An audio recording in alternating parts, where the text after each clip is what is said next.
Joining us now on the line is Lanny Davis. Lanny, how are you doing this morning?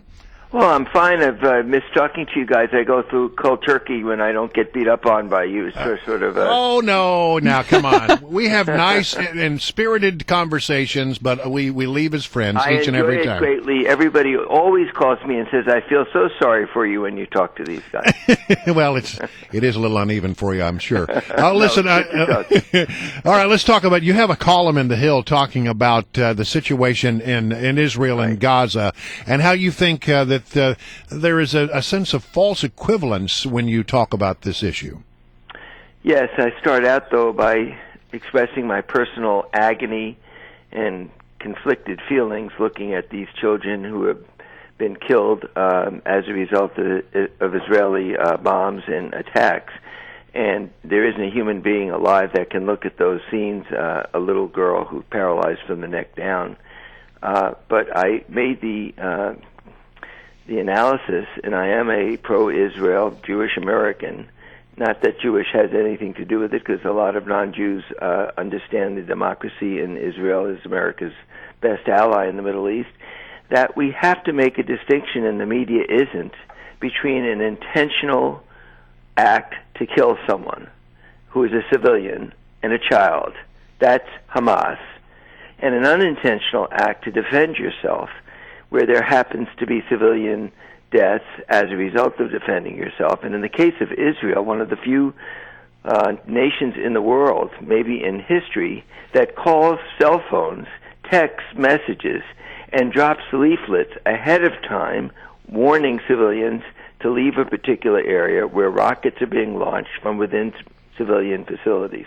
So it's, as you can read, a very conflicted column. Yeah, I get that, and I think, well, actually, Lanny, you and I, this is like one of the rare times that we're going to agree, that it seems like the media coverage of this has been a little one-sided.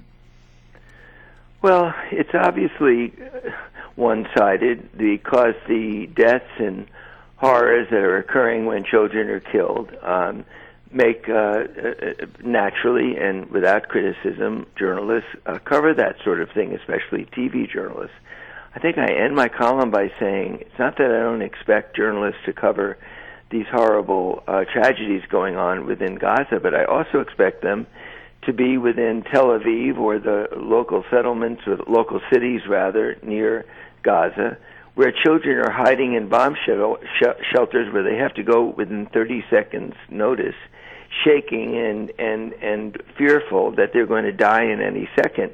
And, of course, the difference is that in Gaza, the children and civilians are exposed, unintentionally killed by the Israelis, whereas Hamas literally boasts that its missiles are aimed at civilians. And the war crime is not only that they're aiming at civilians, but they won't let their civilians escape after the warning. Mm-hmm. They literally block them from the human shields that they force them to be around the missiles. And that's the journalism that is not being written. It's not that there's any untruth in covering the horrors in the Gaza, but it's that they're missing the other side of the story. Well, and don't you think, Lanny, that the media and journalists and reporters in particular have an obligation to cut through the propaganda that Hamas is specifically making by putting civilians in harm's way? I mean, it seems like Hamas is more concerned with making sure that civilians are killed so they can then turn around and use them as propaganda in the media. I mean, we had the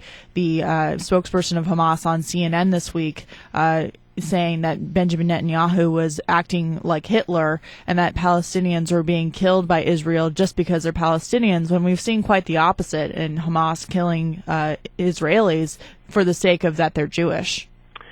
Any journalist that hears Netanyahu being compared to Hitler, a man democratically elected with civil liberties for Arab Israelis guaranteed in the Constitution, making that comparison to Hitler, any journalist or interviewer who hears that should jump all over that person and say that's a complete lie. But I don't mind, let me repeat, that journalists are covering these horrible tragedies. That's news, and it's certainly on television, compelling journalism. What I do say is they must ethically add sentences that these are intentionally the policy of Hamas for these children and these civilians to be killed as part of their effort to destroy the state of Israel. And when I say destroy the state of Israel, I'm not exaggerating. That is their policy. It's in writing. It's what they say publicly. And this war is about, as President Clinton pointed out, which I write in my column, this is the intentional effort of Gaza to kill as many civilians as possible, trap them behind these rocket launchers, not allow them to escape, not even allow them to go to a field hospital across the border where Israel set up a hospital for injured civilians. These are compound war crimes by Hamas. And that's part of the story. I don't say it's the only part. Right. The Gazan horrible tragedies with these children should be covered. It's another part. I don't criticize that. It's just that it's unbalanced. Hey, Lanny, I've got to change your topics real quick with the time that we have remaining. And I know you know this question's coming. It has to do with the Ron Kessler report that your former President Bill Clinton had a post-White House mistress named the Energizer. I'm not going to recount all of it. You've heard the story. Your thoughts about all that? I knew that would be your response. Blah, blah, blah, blah, blah. I mean, it is interesting in this fact. You know, if Hillary runs for president, this kind of stuff is going to be out there. It's going to be discussed. Out there. Do you know that I was in a supermarket last night and I read that Martians have actually, according to anonymous sources, which Ron Kessler would write, anonymous sources say that Martians are under my bed.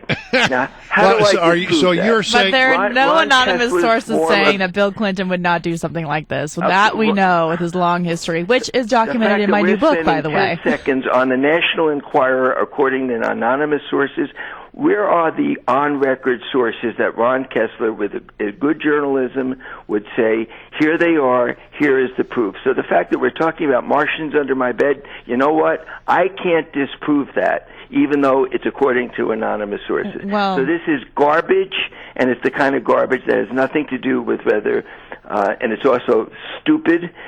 Bill Clinton long ago admitted to what he did, and the American people consider him one of the most popular people, not only in America, but in the world. So I don't know why we're talking about it. Well, maybe the names are anonymous because they don't want to be dragged through the mud like all the women that the Clintons have throughout the years. Maybe they're completely lying. And maybe Bill Clinton is lying as well. If Ron Kessler puts his name behind this scurrilous slime, then that's the kind of journalist he is. We're going to have to leave it right there because we're way out of time. Listen, thank you, Lanny.